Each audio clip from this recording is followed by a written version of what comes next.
وزیر اعلیٰ پنجاب سردار عثمان بزدار سے اراکین اسمبلی کی ملاقاتوں کا سلسلہ جاری ہے۔ وزیر اعلیٰ سے غزین عباسی، سمیع اللہ چودھری، طاہر بشیر چیمہ اور ندیم قریشی نے ملاقاتیں کی ہیں۔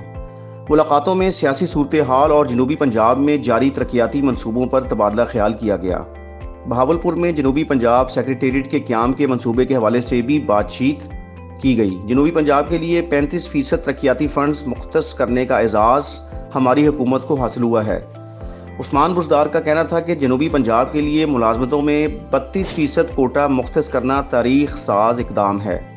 جنوبی پنجاب سیکریٹریٹ کو مالی و انتظامی خود مختاری دے دی ہے۔ یہ وہ اقدامات ہیں جن کے ذریعے جنوبی پنجاب کو 70 برس کے بعد اس کا حق واپس کیا جا رہا ہے۔ عثمان بزدار کا مزید کہنا ہے کہ اپوزیشن اب سیاسی انتشار پھیلا کر عوام کی خوشحالی کے اقدامات کو ڈی ٹریک کرنا چاہتی ہے۔ عوام کی حمایت سے اپوزیشن کی ہر سازش کو پہلے بھی ناکام بنایا اور آئندہ بھی بنائیں گے۔ ان کا کہنا تھا کہ تحریک عدم اعتماد کی یقینی ناکامی دیکھ کر اپوزیشن رہنماؤں کے چہروں پر مایوسی عیاں ہے۔